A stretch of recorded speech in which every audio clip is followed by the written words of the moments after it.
Welcome to the Painting Lines Podcast, your one-stop shop for all things tennis. Join Erik and Aidan in their discussion for updates on news and pop culture, and from hot takes to betting, they've got you covered. Ready? Play.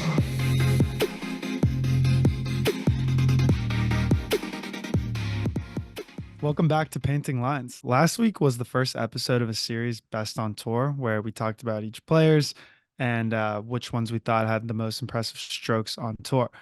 This week, we'll be going over a few 250 tournaments that were played in the last week and previewing some upcoming 250s this week. All right, so let's jump right in. Aidan, I don't know if it was just me, but did it feel like a slow week for you? I feel like other than Tommy Paul winning his second title, there's kind of a lack of top talent at these tournaments, and the ones that were there were kind of disappointing. I mean, I thought Marseille was relatively exciting with guys like Hurkacz and Dimitrov there. And speaking on Dimitrov, I think he's actually had a pretty solid season so far. I mean, obviously he didn't get it done this week, but being in two finals this early on in the year and winning a title back before the Australian Open, I think is pretty solid for him.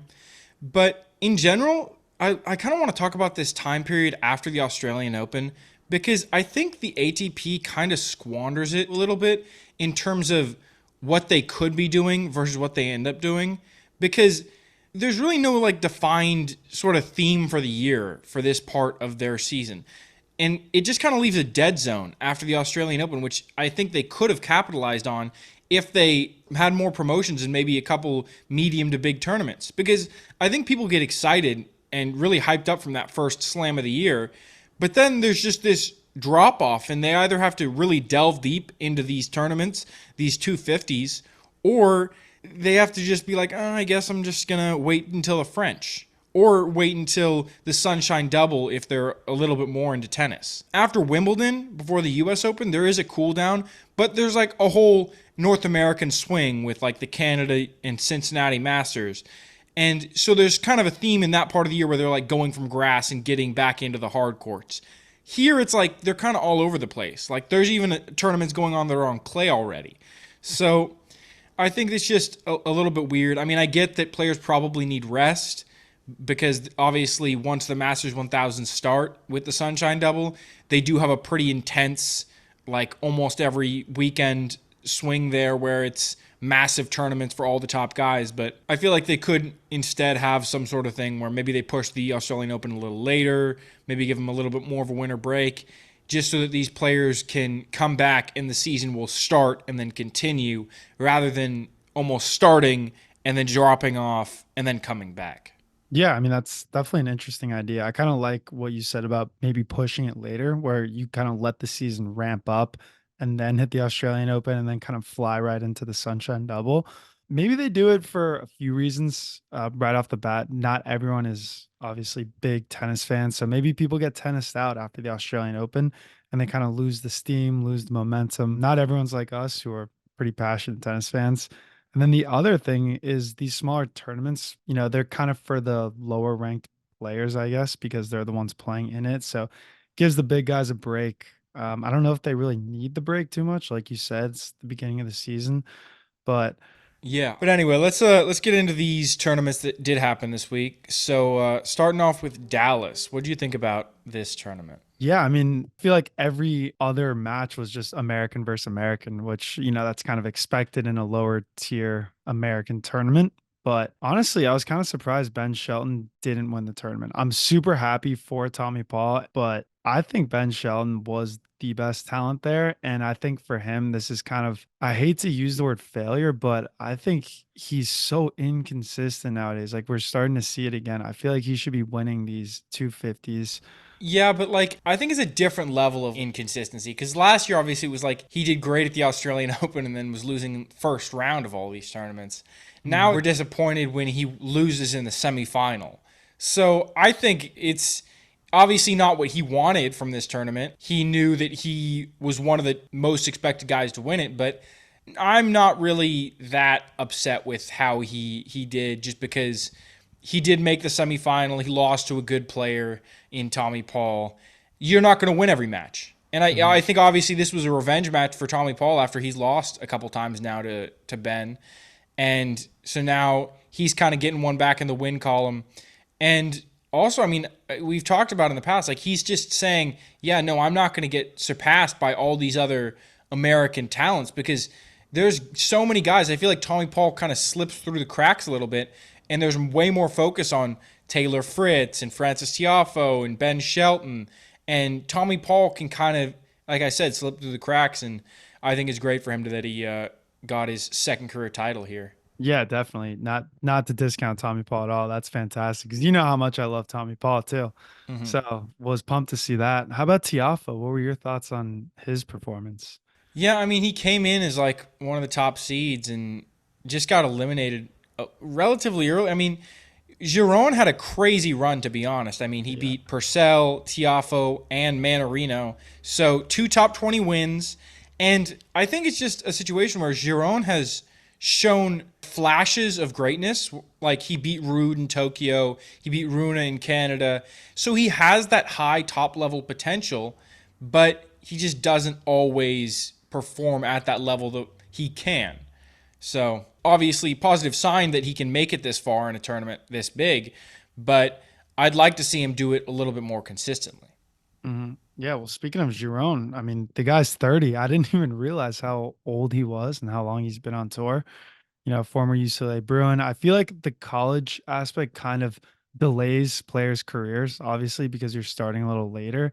So I think we could potentially see him start to get into the swing of things, maybe have that over 30 peak. Yeah, I mean, I think there's probably arguments for both sides of that. I mean, you have guys like Shelton who went to college for 2 years and he exploded onto the scene as soon as he went pro, pretty much. Hmm. So I think there's arguments for both sides, but yeah, I think Giron has definitely been playing better in the last couple years and seems to be on the rise. Yeah, he's got a super explosive playing style. So he doesn't look like he's 30 out there. Doesn't he look Hmm.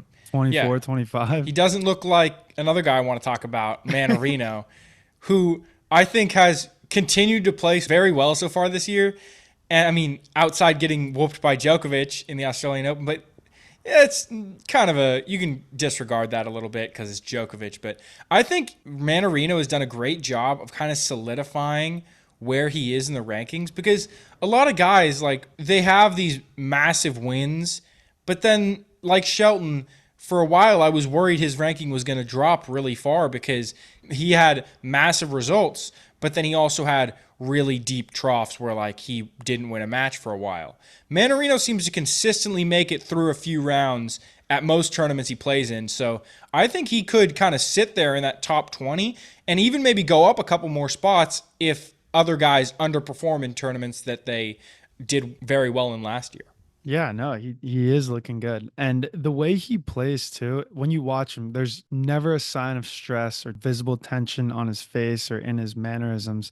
And I wonder if that's something that's kind of helping him mentally play the game. Like if he's just playing carefree and that's why he's doing so well now. Yeah, I mean, maybe he was like, I've gotten to this point in my career and I haven't broken through to that top level. I guess I'll just play all out and see what Yeah, happens. And nothing to lose. exactly. Anyway, moving on to Cordoba. This was a tournament I really didn't follow, but ended up being 2 qualifiers in the final. Yeah, pretty insane. I mean, all the big guys that I knew, Cerundolo, Baez, Ramos Vinolas, Seyboth Wild, Schwartzman, Hoffman, all those guys were in like granted, they're not top players, but they're still players that, are relatively well known, good players that you would think would be easily in the final here. So, and like you said, Clay, this early, it's all the Argentinians, all the South Americans. Yeah, all the guys that are like, when is the clay court season coming? We're like, oh, there's a tournament for that? Yeah, we're all going there.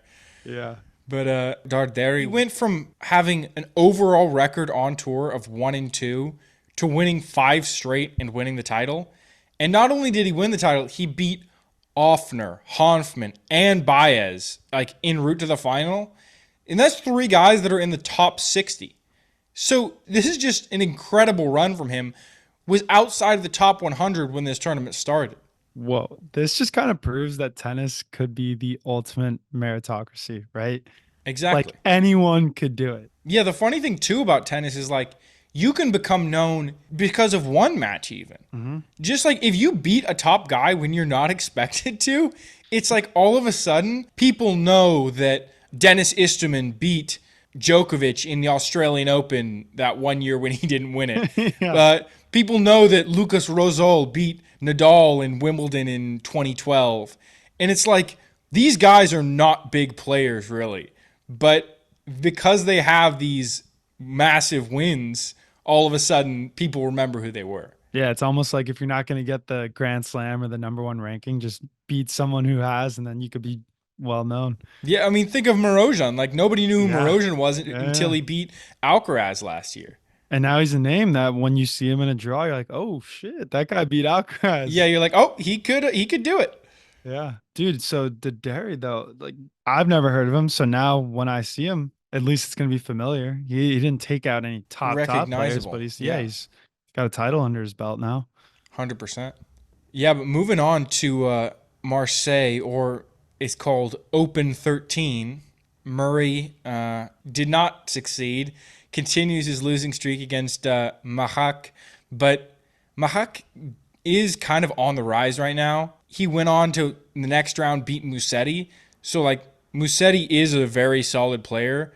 I think obviously this shows that it's not that big of an upset that he beat Murray. Maybe it was right that he was favored to win. I obviously thought it wasn't right, but this looks like now Vegas was right. Yeah, yeah. Can't beat the house. But do you think that beating Musetti in the next round is a bigger win for Mahak, or do you think Murray, just because of his history, his previous accolades, like I got to say right now, it's Musetti is definitely a bigger win. It's like if you beat Federer at 41. That's kind of what we're talking about right now. Like unless Murray has some comeback, then maybe Murray will be the bigger win in retrospect. But right now we're looking at Musetti, who's like a top 20 guy in the world, versus Murray, who's outside the top 50. And if you just compare it like that, Musetti is the bigger win. Yeah, I agree with you there right now, but I think, in 20, 30 years when he's at a bar telling people who he beat, he's talking about Murray. Oh, not 100%. Musetti. 100%. I think they're talking biggest scalp in terms of like what's to come for him. Like, okay, now he's beaten Musetti. Who's the next guy that he's going to beat? Beating Murray is kind of like, that's cool. He'll talk about that, but it's not as big of a win in the moment. Yeah, and we've mentioned this on previous podcasts too, but like guys throughout their career, maybe 10, 15 years ago, who have never beat Murray. And now Mahak's like, yeah, I beat Murray. Yeah, exactly. I beat him when he was down bad. But man, speaking of Murray, I know you don't like to talk about his downfall, but I guess we can kind of just leave that out. I know it's Yeah. a sensitive topic for you. I mean, it's just a bummer. I mean, I just want to see him win, and he's just not. I So. feel like the media is really hard on him too. Well, yeah, the media is, I think, They're always brutal. harsh on kind of legends when they're not doing well at the end of their career. Because the media just wants to have the ability to be like, oh, look at how great Murray was. And not focus on the now where they're kind of like, damn, this guy's on like a 6-loss streak. But moving on. Another guy we talk about a lot, Felix Auger-Aliassime wins a match. Yeah! Let's go. Gets at least another notch in the win column for him. I mean, I think it's at least a positive in terms of like last year he wasn't getting wins at all. So seems to be trending a little bit in the positive direction. Yeah, positive. And he lost to Zhang. Zhang is good, number one Chinese player. So I mean, that's a decent loss. Yeah, it's a fine loss, but it's like Kind of got work though. you're expected to be like a top 20 guy in the world. Yeah. Zhang isn't at that level yet. Yeah.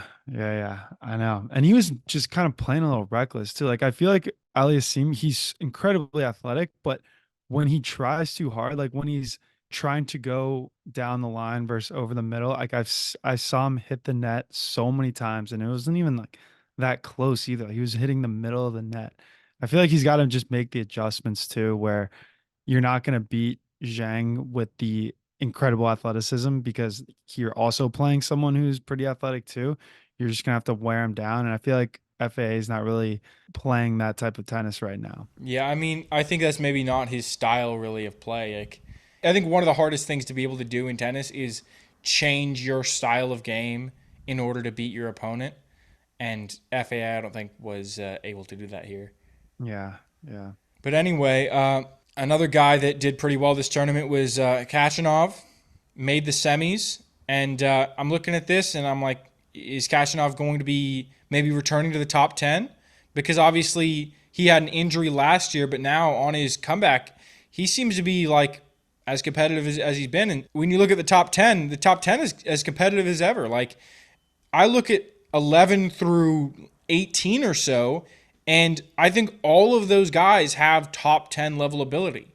And I made the cutoff at Manarino on that list because I think him being in the top 10 would be like a real shocker to me. All the other guys, though, I'm like, they could surprise us and make a run and win a big tournament and all of a sudden be in the top 10. And Yeah, I don't know about 11 through 18. I was kind of thinking just Rude, Deminar, and Paul.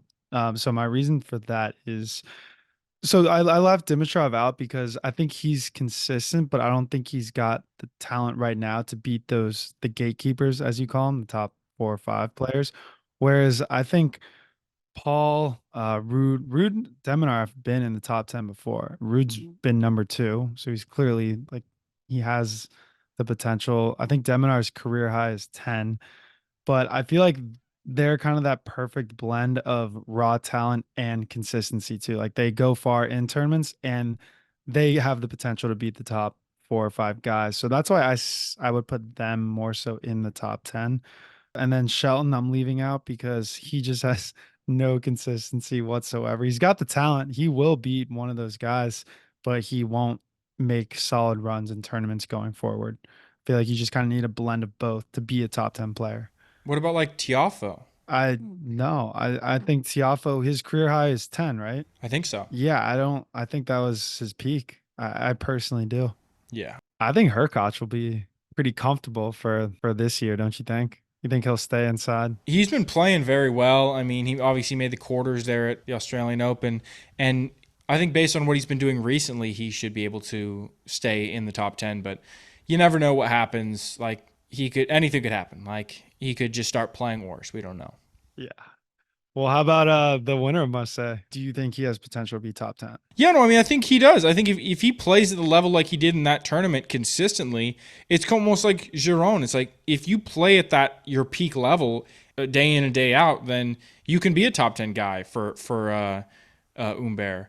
But I don't know if he has the ability to do that every week. So we'll see. Yeah, I love his backhand. I felt like in that final match with Dimitrov, he was getting in a lot of cross-court battles where Dimitrov was on forehand and he was on backhand, and he was creating angles where he was like widening the court and then just hitting winners off backhands, which you don't really see too often.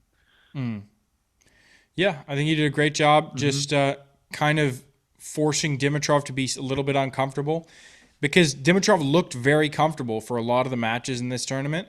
Obviously, he had that battle with Khachanov, but yeah, he made him uncomfortable and just then capitalized on the instability in Dimitrov's game.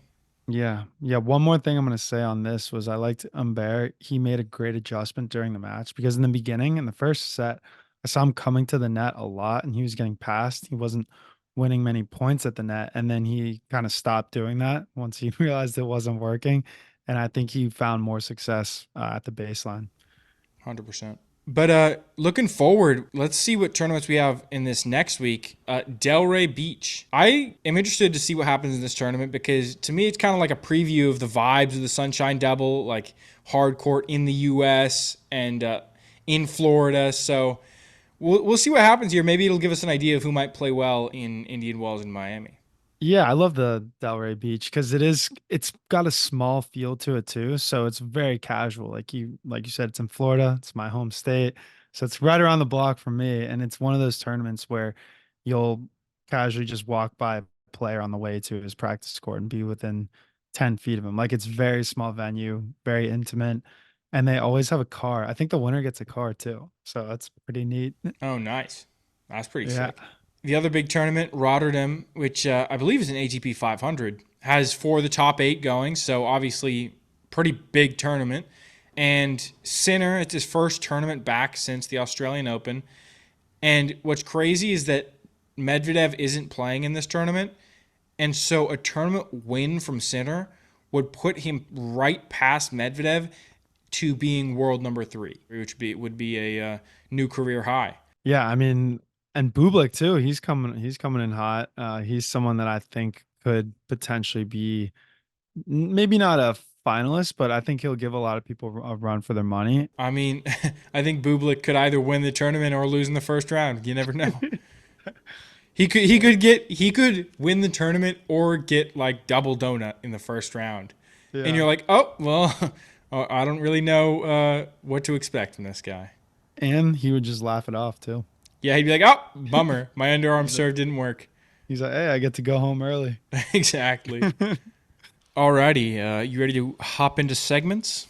Yeah, let's do it. All right. What is new in tennis? So I saw Andy Murray's tweet, which I thought was hilarious. He tweeted, congrats at Taylor Swift on winning Super Bowl 58. And there was some mixed feedback coming from people. You know, some people were very negative towards him, being like, oh, it's the same thing as when your mom's in the box all those years, blah, blah, blah. And then other people were kind of laughing and agreeing with him. But all in all, I just think it's funny as hell because it shows that Andy Murray actually has a personality and he's like in tune with pop culture. Yeah, I mean, I don't know how you could be negative about that. Like, I guess it's because Taylor Swift fans are just insane, but they're gonna say something negative if they perceive it as him taking a shot at her.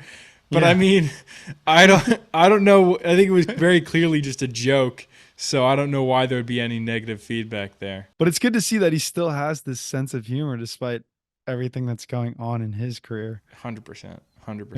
Yeah. So what did you see? I mean, I saw another funny thing was, did you see the behind the ATP tour video? Yeah, that was pretty funny. Yeah, I thought that was great. I mean, it kind of reminded me of the NFL commercial they did earlier this year, which had the same premise that it's like all scripted. But I thought it was cool. I mean, it looked like the players like as if they were actors, and it's just all a show. But I recommend watching it. I thought it was pretty funny overall. Yeah, I thought it was pretty funny how a lot of the players were like pretty good at acting. Like at first, I'm not gonna lie, I was like, okay, like this is almost too good. I feel like for some of them, Yeah, but his then Joker some was were just just like, I off. had to Yeah, really connect with the character. yeah, yeah. No, there were some funny ones like Monfils. They were playing him off as in real life he's a klutz and not Oh, yeah, athletic, and he's like, "Oh, I yeah, had to train really hard. I had to get into character." yeah, exactly. To do all the crazy shit that Monfils does. Right, exactly. But hey, this is kind of what we talked about last week about how tennis needs to do something to get fans more involved, and this is perfect. This is funny, this is light, this is kind of something that you don't have to sit and watch a 5-hour tennis match to be involved. 100%, 100%. Yeah. How about bet of the week? What'd you go for this week? Dude, this one was kind of tough for me. So I'm going with the Safulin Runa match over 2.5 sets at plus 120. So I wanted to go with Safulin because he's kind of known for his upsets and he's playing really well. But his odds are only plus 105, so I didn't really see that much value there, especially against Runa. Yeah, I think a lot And of people saw that and were like, "Oh yeah, Safferlin known for the upsets. yeah, Runa known to maybe get upset by no- guys that are known to be unexpected." upset. Yeah, Exactly. So everyone was just hammering that, I bet, and so the odds just kind of I know, compensated for that. I know. And I mean, Runa is the better player in my opinion. But he's going through a lot of coaching turmoil. His Severin Luthi just left, or not just left, but he left a couple weeks ago, which kind of makes me think that Runa is going to be Didn't he flustered out just there. add him He just added him. It must have been, 2 months ago, maybe? yeah. Oh my God. But it's like a cycle. He just cycle coaches out, dude. It's insane. I know. I saw some funny memes where like Boris Becker's next. I He's mean, gonna watch probably, out. Oh, probably what do you give him? There should be a line in Vegas over under on Boris over under on like Becker. months. Yeah, Yeah. not I'm hammering years, the under, months. hammering the Yeah. under. But anyway, yeah, I think Runa's the better player. I think it's going to be a tight match. I don't know who's going to win. That's why I put the 2.5 sets. Mm. And what about you?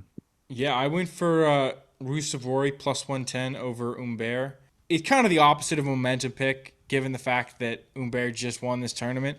But you have Humbert having a long week. Even though he had success in that week, it's still a long week. And Ruusuvuori has played at a high level this year. I mean, he was a set away from beating Medvedev, who was the finalist at the Australian Open. So Ruusuvuori is going to come in, I think, with a chip on his shoulder and be like, yeah, Humbert, I know you're the hot prospect or the hot topic right now after your win, but I'm gonna end that hype train.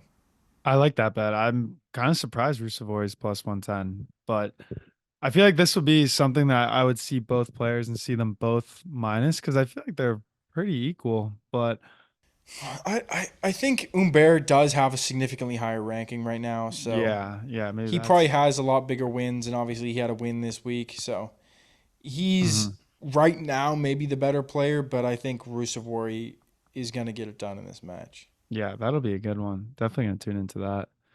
All right, what was your match of the week this week? So I went with Dimitrov beating Khachanov 6-7, 6-4, 7-6.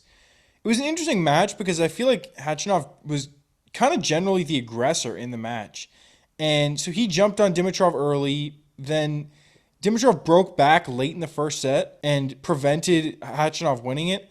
But then Khachanov ended up taking the set in a tiebreak. But even then, Dimitrov was kind of unfazed and broke back early in the second set. They ended up trading a couple more breaks, and then Dimitrov eventually took it 6-4. But then the third set, I would say probably the least exciting to me of the three, just because it was just strong holds from both of the guys until Dimitrov ended up taking in a pretty close tiebreak. So that was exciting. Match tiebreaks are always an exciting part of the match, but I really liked the first two sets. Thought they were a little more interesting and intense. Yeah, and in a way that could kind of be like a blast from the past match. You know, two former top guys going at it. Still top, but not as high as they were.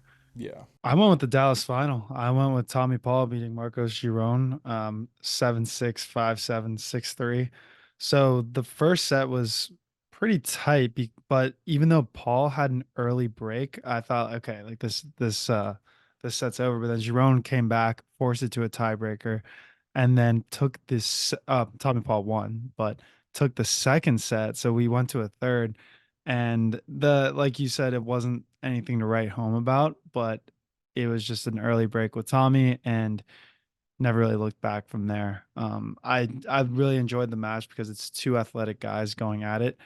And it was pretty funny because Tommy Paul's trainer actually, after the match, posted a video of him working out, doing these lateral movement drills, and then overlaid it with a point that he played in the match where you could see the drill actually come to life and like how practical it was. It was basically the same thing. And I just thought that was super fascinating because, you know, a lot of the times when people do drills in the moment, you're like, oh, what the hell am I doing? Like, what is this for? And it's great to see it actually played out in real life. You're preparing for the moment, and then the preparation comes, like, manifests into the actual play, and it can be pretty crazy. Yeah, you do it enough times, and it's just muscle memory at that point. Exactly. Another thing, Giron actually posted a picture of him and Tommy Paul probably a decade ago. Same scenario where they played each other in a final, and he lost to him, had the second place trophy, and then it was on his story. So he posted that when they were young boys, and then the next one was them in Dallas, same thing. Yeah, but at least like, he's back to back, baby, back to back, back to back second place. Yeah, but at least it seems like they're friendly. They're boys. Yeah. Giron seems like a good guy. Yeah. All right, and that's the show. If you're not already subscribed, go ahead and hit that subscribe button. You can find us on Instagram, TikTok, YouTube at Painting Lines Podcast. Feel free to shoot us a DM or email us any questions or thoughts at paintinglinespodcast@gmail.com.